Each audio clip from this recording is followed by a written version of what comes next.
Secretary of State Antony Blinken is postponing his trip to Beijing to meet with Chinese President Xi Jinping this weekend. It comes as Chinese officials claim the balloon the Pentagon is tracking over the U.S. is a civilian weather balloon. Now, it was first spotted over Billings, Montana. U.S. officials believe the balloon originated somewhere over Alaska's Aleutian Islands and flew into Montana via Canada. It's since moved into the middle of the country. The Pentagon says the balloon does not pose a threat to people on the ground. Beijing has since offered regrets and insists the balloon has limited steering capability and is in the hands of the jet stream. Let's bring in CBS News foreign policy and national security contributor, General H.R. McMaster. He also served as former President Trump's national security advisor. Thanks for joining us, General. First off, the Pentagon is, quote, confident that this is a surveillance balloon, despite Beijing insisting it's a civilian weather balloon. How common are these balloons, and what kind of national security threat do they present? Well, Michelle, great to be here with you and Elaine. I mean, it is a threat because it is gathering information that the Chinese Communist Party, the People's Liberation Army could use against us. And, you know, the balloon, in many ways, to me, it seems like a metaphor for the sustained campaign by the Chinese Communist Party to extract as much data as they can to gain competitive advantages militarily, but also economically. I mean, we have been the victims of a sustained campaign of industrial espionage, as well as data theft through cyber espionage. So, hey, this balloon, I hope, is kind of like a Sputnik moment, if you will. Remember 1957 with the Soviet satellite? Maybe this is a wake-up call that, hey, we need to compete more effectively against the CCP, the Chinese Communist Party, and its actions against us. So we know, according to the Pentagon, that this is a balloon that's right now at about 60,000 feet, or at last word it was. Is it clear what evidence it might be gathering from that, from that height? Because I think a lot of folks would wonder, what is it that could possibly be ascertained by a balloon like that?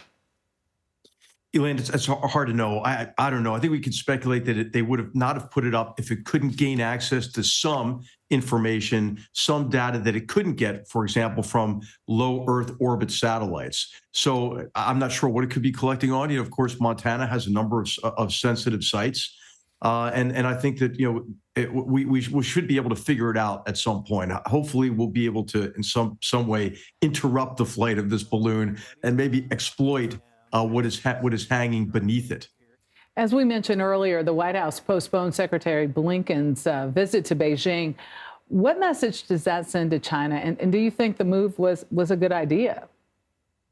I think it's a good idea because, the Chinese Communist Party has been on kind of a charm offensive because of the recognition of how the party is really exporting its authoritarian mercantilist model, as well as continuing the perfection of its technologically enabled police state as it commits genocide against the Uyghur population, as it extinguishes human freedom across the country and in Hong Kong now as well. And the party has suffered some economic consequences associated with its own stupid decisions of the zero COVID policy, which it had to reverse, but also the crackdown on the tech sector. So what you've heard from Chinese Communist Party officials is like, oh, don't worry, we're going to get back to normal. We want U.S. investment. We want international investment. We want more business deals. What I would say is, hey, just don't fall for it. And this is a great example of how the party says one thing but does exactly the other. Oftentimes, the Chinese Communist Party talks about win-win relationship. Well, you know what that means? It means they win twice. Mm-hmm. And we have to remember, to keep our eyes open and to compete effectively and maybe stop underwriting our own demise with investments in China. General, earlier we spoke to an analyst who said it was unusual to see the response from Chinese officials with an expression of regret, that's not something we necessarily hear out of Beijing. What's your take on how Chinese officials are responding? Well, I think, again, this is part of that, trying to tamp it down and to try to seem as if, that they're not a threat. I mean, they've been perpetuating, of course, the big lie, the biggest lie of all is that, hey, if you welcome us back into the international community, we will, the China's Communist Party will, we'll play by the rules, we'll liberalize our economy, we'll liberalize our form of governance. And of course, we know that's absolutely not the case. It's really important to listen to what Xi Jinping says to the Chinese people, to what Chinese leaders say to themselves. So we should read really their primary documents to understand their hostility toward us, the degree to which they're hostile to their own people as well. This is a Leninist communist party that is determined to gain power, to advance its interests at our expense.